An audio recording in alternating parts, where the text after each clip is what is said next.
उदार जग माए, बड़े उदार हैं आपके इष्ट, आपके ईश्वर। हाँ, एक बात और सुनाए पार्वती। हाँ महाराज सुना दो। अयोध्या वाली घटना, ये अयोध्या बहुत महत्वपूर्ण है। बोले कितनी महत्वपूर्ण है? कि अयोध्या सब विधि पुरी मनोहर जानी, सकल सिद्ध प्रद मंगल खानी। ये मंगल की खानी है, मंगल ही मंगल रहता है, मंगल की खदान। जैसे भैया कोयलरियों में जाओ आप, कोयलांचल में, तो वहां कोयले की खदान में कोयला ही कोयला मिलता कि नहीं मिलता? मिलता है। पन्ना जाए, छतरपुर पन्ना, बिजावर पन्ना, छतरपुर बुंदेलखंड में है, वहां पर हीरा मिलता है, हीरा। हीरा तो हीरे की खदान है, वहां आप मिट्टी निकालिए तो क्या मिलेगा नीचे? हीरा। हीरा की खदान है। आप जाएं कहां, जयपुर, जोधपुर, मकराना, तो विभिन्न प्रकार का पत्थर मिलता है, हीरे जैसा चमकता है। बोलो चमकता है कि नहीं? तो वहां पत्थर की खदान है। ये साधारण पत्थर नहीं, बड़ा कीमती पत्थर है वो, तो पत्थर की खदान है। इटालियन पत्थर बहुत चमकता है वहां पर, इटालियन पत्थर की खदान है। लेकिन अयोध्या पूरे विश्व में एक ऐसी है जहां मंगल ही मंगल रहता है, वो मंगल की खदान है, वहां से मंगल ही प्राप्त होता है। सकल सिद्ध प्रद मंगल खानी। खानी का मतलब है खदान, खानी मंगल की खानी है। पार्वती जी ने कहा महाराज मैं अयोध्या को प्रणाम कर रही हूं। हाँ प्रणाम करो, हम भी नित्य प्रणाम करते हैं, तुम भी करो। क्यों महाराज? कहे ये वो भूमि है जहां निर्गुण निराकार किया, और पार्वती जी ने भी प्रणाम किया। कहा वो अयोध्या कैसी है? कहे अयोध्या सब विधि पुरी मनोहर जानी, सकल सिद्धि प्रद मंगल खाई। सकल सिद्ध प्रद मंगल खाई, सकल सिद्ध प्रद मंगल खाई।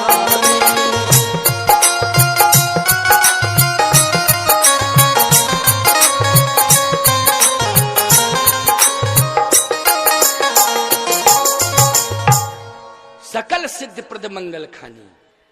तो परमात्मा निर्गुण सगुण बन के यहीं, हाँ यहीं आ रहा है। यहां कौन है ऐसे महान प्रभावशाली जिनका व्यक्तित्व इस शिखर पर पहुंच गया कि परमात्मा आने को तैयार हो गया? कहा महाराज दशरथ। अच्छा, और दशरथ के साथ साथ उनकी सहधर्मिणी महारानी कौशल्या। ये दशरथ और कौशल्या कौन है? महाराज मनु और शत्रुपा। महाराज मनु ही दशरथ हुए हैं और महारानी शत्रुपा ही कौशल्या बनी है। तो महाराज ये मनु और शत्रुपा का स्वयंभू मनु और शत्रुपा, जिनते भई नर सृष्टि अनूपा। आप सब जितने भी बैठे हो, किसकी संतान बैठे हो? बोलो। महाराज मनु की संतान बैठे हो। बोलो बैठे हो कि नहीं? ये राजनेता लोग भले ही आए बाएं साएं बकने लग जाएं, कुछ भी भाषा बोले हैं, ये मनुवादी, फलानेवादी, फलानेवादी, यानी क्या क्या आदिवादी चिल्लाते रहते हैं, फालतू की बकवास।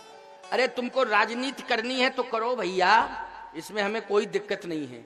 लेकिन कम से कम हमारे जो पूर्वज हैं, वो पूर्वज हमारे ही नहीं है, नर सृष्टि जितनी भी है उन सबके पुरखे हैं वो।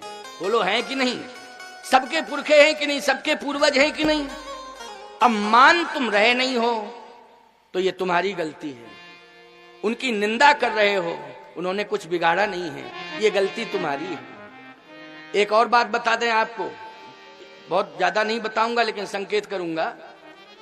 जैसे सेवा का भार एक विशेष मानव जाति को मिला है, चलिए संकेत है, मानव जाति, एक विशेष मानव जाति को सेवा का भार मिला है, तो इसका मतलब ये नहीं है कि वो मनु की संतान नहीं है सेवा करने वाले। सुन लीजिए मेरी बात को, सबसे ज्यादा महत्वपूर्ण तो वही है। जैसे बाप के 4 बेटे, एक बाप के 4 बेटे, लेकिन एक बात बताएं, सेवा उसी बेटे को बाप देता है, बार बार बुलाता है जिससे ज्यादा प्रेम करता है। जो सेवा का संकल्प ले चुका है और सेवा करता है, बाप बार बार किसको बुलाता है? जल्दी बोलो। उसी को बुलाएगा जो सेवा करता है। सबसे ज्यादा प्यारा कौन लगेगा उसे? बेटा जल्दी बोलो। जो सेवा करता है। अरे भैया तुम जल्दी इधर आओ, अरे भैया तुम जल्दी आओ, तुम क्यों आंखों से ओझल हो जाते हो? जल्दी आओ, मेरे पास रहो, मेरे पास रहो, मैं तुम्हारे बिना नहीं रह सकता हूं। बार बार पिता और माता और पिता बोलो दोनों उसी बेटे की याद करेंगे जो सेवा करेगा कि नहीं? तो मैं कहता हूं सेवा करने वाली संतान मां बाप की दृष्टि में सबसे ज्यादा महत्वपूर्ण है कि नहीं? लेकिन सेवा करने वाला बेटा झुंझला करके ये कहे कि दिन भर हम ही मरे जाते हैं, हमें तुम्हारे पास आना ही नहीं है, जब देखो तब हम ही को बुलाते हो, ये उसकी मूर्खता होगी। ये तुम्हें श्रेय मिल रहा है, तुम्हारे परलोक का मार्ग प्रशस्त हो रहा है। वो बूढ़े माँ बाप की, उन पुरखों की साधना तपस्या, उनका धर्म सत्कर्म तुम्हारे स्वस्थ जीवन की कामना कर रहा है प्यारे, वो लोग कर रहा है कि नहीं? और तुम्हें मुक्त हस्त से, मुक्त कंठ से आशीर्वाद दे रहा है। ये भाव होना चाहिए ना सेवा करने वाले पुत्र में, ये भाव होना चाहिए।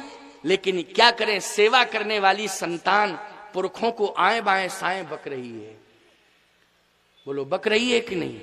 लज्जा को भी लज्जा आएगी, थोड़ा शर्म करो, परिवर्तन करो। तुम सब महाराज मनु की संतान हो, जैसे हम हैं तैसे तुम भी हो। तुम महान हो, हमसे भी ज्यादा महान हो, क्योंकि सेवा का संकल्प तुमने लिया है, इसलिए महान हो। इसमें इस प्रकार की निम्न सोच रखने की आवश्यकता नहीं है। इस स्वतंत्र भारत में इतना ही कहना पर्याप्त है। आइए सुनिए अब ध्यान से। मनु और शत्रुपा, इन्होंने नैमिषारण्य में तपस्या की, और तपस्या जब की तो निर्गुण ब्रह्म सगुण बन के आ गया। और जब आया तो उसने वचन दे दिया, क्या? क्योंकि मनु जी ने तपस्या के बल पर उसको बुलाया, और वो आ भी गया। नील सरोरोह नीलमणि नीर नीरधर, श्याम लाजे तन शोभा नरक कोटि कोटि सत काम, वो ब्रह्म आ गया। लेकिन जैसे ही वो ब्रह्म आया तो ब्रह्म ने ये कहा कि चाहिए क्या? वैसे तो निर्गुण था, लेकिन वो सगुण बन के आया। मांग मांग बर भई नवबानी, परम गंभीर कृपामृत सानी, तो हिष्ट पुष्ट तन भये सुहाए, मानहु अभय भवंते आए, मृतक जियावन गिरा सुहाई, श्रवण रंध्र होए उर्जब आई। आदि आदि चौपाइयां हैं प्रमाण के लिए। लेकिन मनु जी ने कहा कि नहीं नहीं, वाणी से काम नहीं चलेगा, वाणी से काम नहीं चलेगा, आप तो आ जाओ। तो भगवान बोले कि हम आ नहीं सकते हैं, दे सब कुछ सकते, क्योंकि मेरा कोई आकार नहीं है। तो मनु जी बोले जिसका कोई आकार नहीं है मेरी दृष्टि में बिल्कुल बेकार। जब आकार ही नहीं है कुछ तो मेरी दृष्टि में बिल्कुल बेकार है। तो मनु जी उदास हो गए। तो ब्रह्म कहता है नहीं नहीं, मैं अपने भक्त को उदास नहीं कर सकता हूं, ना मैं निराकार हूं ना मैं साकार हूं, भक्त की भावना से तदाकार हूं। भक्त जैसा आकार मुझे देते हैं मैं वैसा ही आकार बना के आ जाता हूं। बताओ मैं कैसा आकार बना के आ जाऊं? के जो स्वरूप बस शिव मन माही, जो स्वरूप बस शिव मन माही, जही कारण मुनि जतन कराही, जो भुसुंडी मन मानस हंसा, अगुण सगुण जही निगम प्रशंसा, देखें हम स्वरूप भरी लोचन, कृपा करहु प्रणतारत मोचन। जो भुसुंडी जी के मन मानस में, भगवान शंकर के मन मानस में, बस वही रूप लेके आ जाओ। अच्छा, कागभूषुंड जी बहुत बड़े भक्त हैं। भक्तों की लिस्ट में अगर देखा जाए तो सबसे बड़े प्रथम नंबर पर है। उनका नाम किसका? कागभूषुंड जी का नाम है। और याद रखना, कागभूषुंड जी सदा अयोध्या में निवास करते हैं। क्यों करते हैं? इसलिए कि मेरे प्रभु का उच्छिष्ट अगर प्रसाद पाते समय अगर एक दाना भी उच्छिष्ट गिर गया अंगनाई में, तो मैं उसको प्रसाद के रूप में ग्रहण कर लूंगा, अपने जीवन को धन्य कर लूंगा, मेरा जीवन कृतार्थ हो जाएगा। तो बोलो कागभूषुंड जी सगुण के उपासक हैं कि निर्गुण के? जल्दी बोलो। जब उच्छिष्ट लेना चाहते हैं प्रसाद के रूप में, तो ईमानदारी से बताओ उच्छिष्ट निर्गुण का मिलता कि सगुण का? सगुण का मिलता है कि नहीं मिलता है? इसका मतलब है कि अयोध्या में रहते हैं तो अयोध्या में रहता कौन है, किसका उच्छिष्ट लेते हैं? ये कल्प भेद हो सकता है प्यारे, क्योंकि आपको महाराज जन्म करवा रहे हो कि अयोध्या में उच्छिष्ट की, ये कल्प भेद की कथा है। मैं पहले ही कह चुका हूं, कल्प कल्प प्रति प्रभु अवतरही, चारु चरित नाना विधि करही। मैं तो भक्ति का प्रमाण दे रहा हूं कि कितने बड़े भक्त हैं कागभूषुंड जी महाराज, कि वो भगवान का उच्छिष्ट प्रसाद के रूप में लेना चाहते, इसलिए अयोध्या में निवास करते हैं, सदा निवास करते हैं। और सुन लीजिए, लेकिन जिसका उच्छिष्ट लेना चाहते हैं कागभूषुंड जी, मनु जी ने कागभूषुंड का नाम लिया कि नहीं? जो भूषुंडी मन मानस हंसा। तो कागभूषुंड जी किसका उच्छिष्ट लेना चाहते हैं? उसका उच्छिष्ट जो भोजन करत बुलावत राजा, नहीं आवत तजबाल समाजा, कौशल्या जब बोलन जाई, ठुमुक ठुमुक प्रभु चलें पराई। उस ब्रह्म का, वो ब्रह्म है कैसा? नीलांबुज श्यामल कोमलांगम सीता समारोपितवाम भागम पाणौ महासायक चारु चापम नमामि रामम रघुवंश नाथम नीलांबुज श्याम। नीलाम क्यों? नीला नीला वर्ण है ना, श्याम वर्ण जिसको कहते हैं। इसका मतलब है कि मुझे उसी रूप को लेके आना है, उसी रूप के लेके आना है जो अयोध्या में श्याम वर्ण वाला है। तो नील सरोरुह नीलमणि नील नीरधर श्याम लाजय तन शोभा निरख कोटि कोटि सतिकाम। जैसे ही वो ब्रह्म आया, मनु जी ने देखा प्रणाम किया। भगवान ने कहा मैं आ गया हूं, अब जल्दी मांगो वरदान, क्योंकि तुमने बुलाया मैं आ गया, कोई दूसरा बुलाएगा मुझे जाना पड़ेगा, तुरंत वापस जाना पड़ेगा, ज्यादा देर करोगे तो गड़बड़ होगा, मेरे पास टाइम नहीं है, इसलिए जल्दी मांगो हम जल्दी दें, जल्दी जाएं, जल्दी मांगो।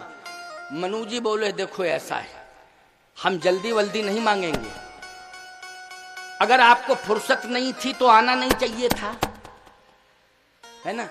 और यदि आ भी गए हो तो अगर टाइम नहीं है तो चले जाओ, जब फुर्सत हो तब आ जाना, हमें अभी नहीं चाहिए, जाओ, फुर्सत जब हो तब आ जाना, कोई दिक्कत की बात नहीं, हमको अभी कुछ नहीं चाहिए। भगवान बोले नहीं, नाराज मत हो, फुर्सत है। नाना भांति नचायो भक्तन ने मुझे। भगवान अगर बंधन में बंधा है तो किसके बंधन में बंधा? भक्त के प्रेम बंधन में बंधा। बोलो बंधा कि नहीं बंधा? और ऐसा भक्त कि भगवान बंध गया, जो भक्त कह रहा है वैसे ही भगवान मानने को तैयार है, वैसे ही करने को भी तैयार है। ये है भक्ति का साम्राज्य। इसको साधारण मत समझा करो, भक्ति के साम्राज्य से बड़ा कोई साम्राज्य नहीं है, ये भक्ति का साम्राज्य है। भगवान ने कहा अच्छा मांगो, जो मांगोगे हम देंगे, क्या चाहिए बोलो जल्दी। मनु जी ने कहा दान शिरोमणि कृपा निधि नाथ कहो सतभाव, दान शिरोमणि कृपा निधि नाथ कहो सतभाव, चाहो तुम्हें समान सुत प्रभु सन कवन दुराव। चाहो तुम्हें समान सुत, आपके समान सुत चाहते। भगवान बोले हमारे समान तो हम ही हैं, दूसरा कोई नहीं। राम समान राम निगम कहें, क्यों भाई? राम के समान कौन है? केवल राम है, हमारे समान तो हम ही हैं, दूसरा कोई है ही नहीं। तो मनु जी बोले आप ही आ जाओ भाई, क्या दिक्कत है इसमें, आप ही आ जाओ बेटा बनके। आप सरिस खोजहूं कहां जाई, नृप तो तनय होब में आई। मैं ही बेटा बन के आऊंगा मैं, लेकिन अभी नहीं, अभी धैर्य धारण करना पड़ेगा। देखो भक्त को ऐसा भी होना चाहिए कि अगर भगवान कुछ निर्देश दे तो उसको स्वीकार करे, ये नहीं कि अपनी बात पर ही अड़ जाए, ऐसा नहीं होना चाहिए, हटी है ना। भगवान की भी बात माननी चाहिए, परस्परता होनी चाहिए, होनी चाहिए कि नहीं होनी चाहिए। भाई गुरु की बात चेला माने, चेले की बात गुरु भी माने, लेकिन चेला अड़ जाए कि गुरु चेले की बात माने और किसी की ना माने और ना किसी की सुने, तो ईमानदारी से बताओ उसका गुरु का गुरुत्व नष्ट हो जाएगा कि नहीं हो जाएगा। गुरु का क्या हो जाएगा, गुरुत्व नष्ट हो जाएगा। फिर लोग ये कहेंगे अब गुरु नहीं है, अब तो गरु है, गरु। अब सह नहीं पा रहे हम लोग, क्यों भाई, गरु मानी भारी, अब नहीं सह पा रहे, इसलिए गुरु बनो, गरु मत बनो। गरु मानी भार, भार मत बनो। गुरु तो आधार होता है कि नहीं होता, आधार होता है, भार नहीं होता है।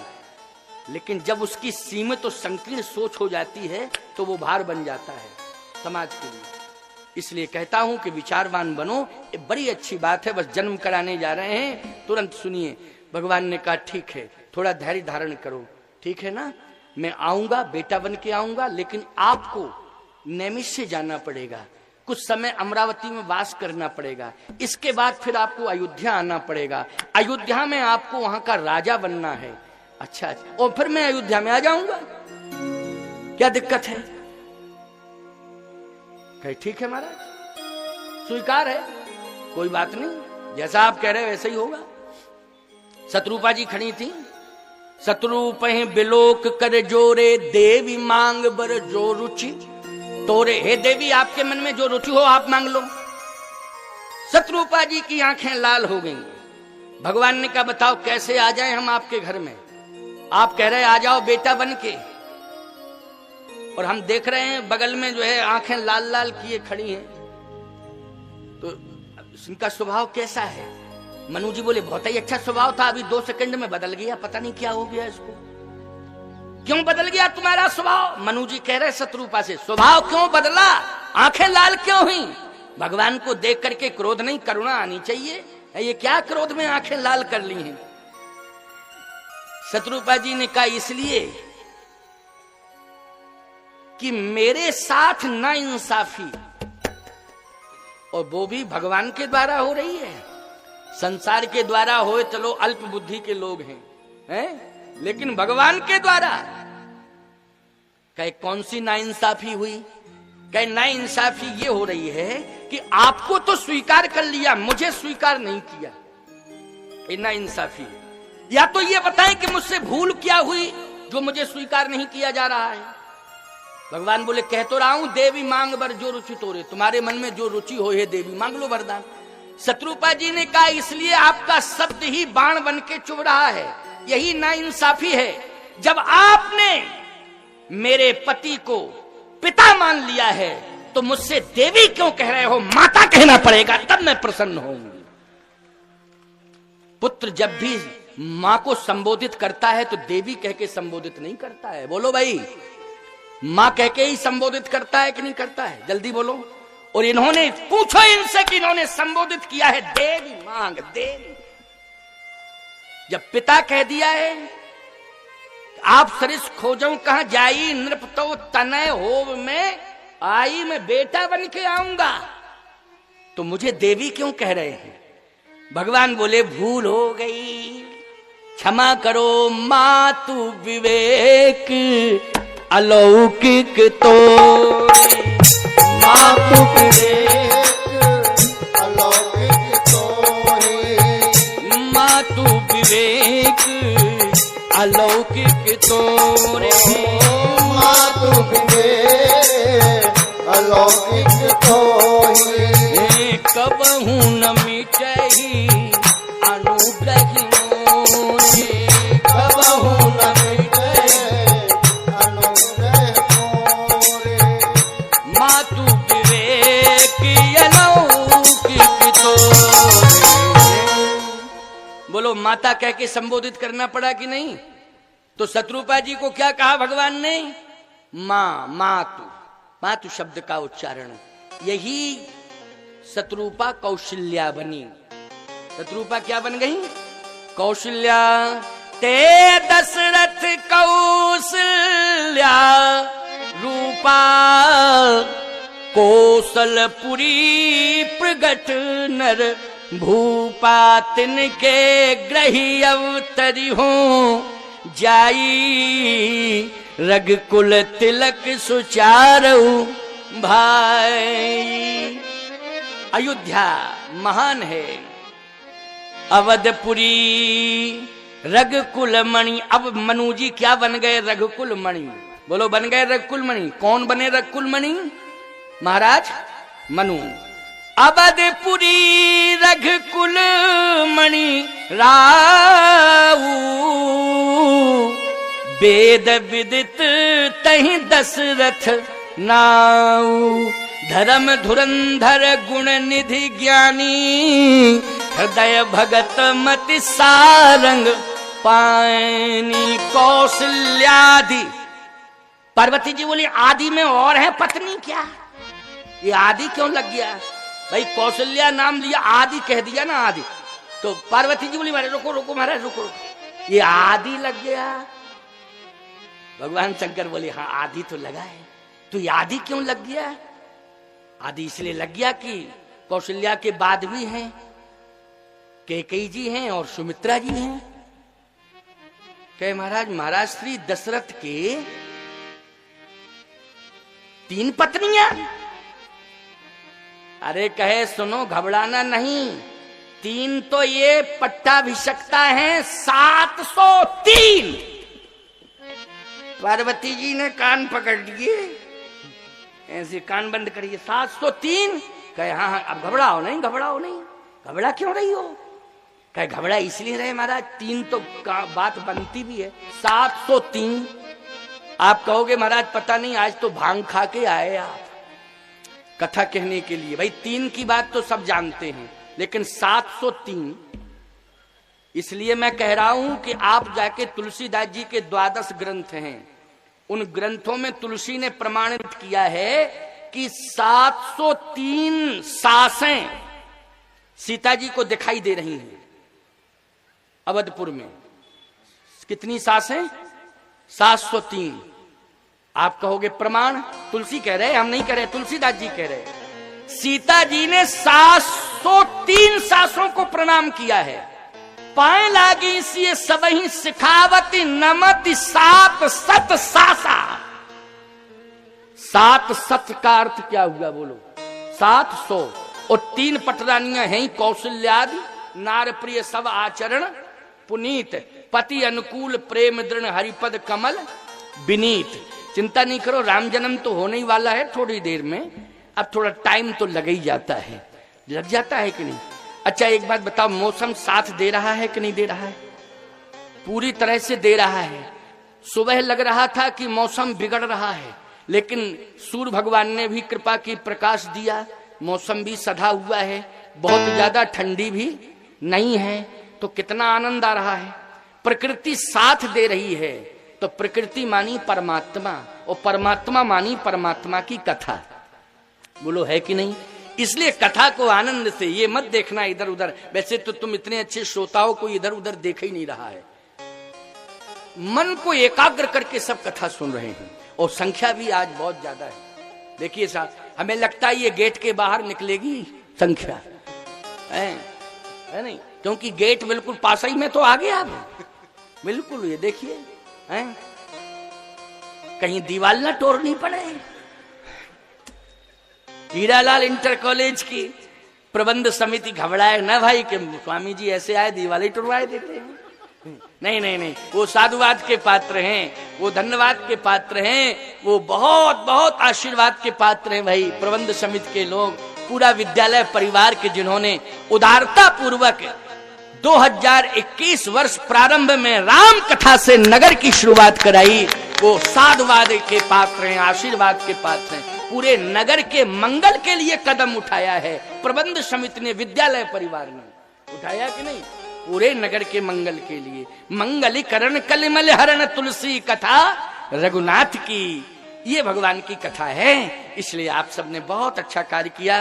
हृदय से मैं आशीर्वाद दे रहा हूं। श्रोताओं को भी भरपूर आशीर्वाद है भैया कि इतनी संख्या में आप आ रहे। जो जैसे ही तैसे ही उठ धावें, जिसको जैसे पता चला है वो वैसे ही चला आ रहा है कथा सुनने के लिए। ये जिज्ञासुओं का स्वभाव है प्यारे। 703 का क्या अर्थ है, यहां पर उलझ गई समस्या। पार्वती जी ने कहा महाराज थोड़ा सा समझाइए आप। क्या मैं समझा रहा हूं। वेदो दशरथो नृपा। दशरथ क्या है? बोले वेदो दशरथो नृपा। दशरथ जी वेद हैं। क्या है? वेद हैं। और याद रखना वेद के 3 मार्ग होते हैं, ज्ञान मार्ग, कर्म मार्ग, उपासना मार्ग। बोलो भाई, वेद के मार्ग कितने हैं? 3, ज्ञान मार्ग, कर्म मार्ग, उपासना मार्ग। तो वेद ने 3 मार्गों का ही वर्णन किया कि नहीं किया? तो 3 ही तो पत्नियां हैं। ज्ञान मार्ग का प्रतिनिधित्व कर रही हैं कौशल्या, और कर्म मार्ग का प्रतिनिधित्व कर रही हैं कैकेयी, और उपासना मार्ग का प्रतिनिधित्व कर रही हैं सुमित्रा जी। पार्वती जी बोली गजब हो गया महाराज। कह अरे और सुन लो, और गजब, गजब में गजब। हाँ बस तुम तो सुनती जाओ, आनंद लो, है ना। गजब में गजब। कहे महाराज फिर 700 का क्या मैटर है? कहा वेद की ऋचाएं 700 ही है, 7.5 नहीं है। बोलो 750 है क्या? 800 है क्या? कितनी है? 700। तो बोलो इन ऋचाओं ने वेद का वर्णन किया है कि नहीं किया? वेद ने इन 700 ऋचाओं का वर्णन किया कि नहीं किया? तो महाराज दशरथ वेद हैं, और ये तीनों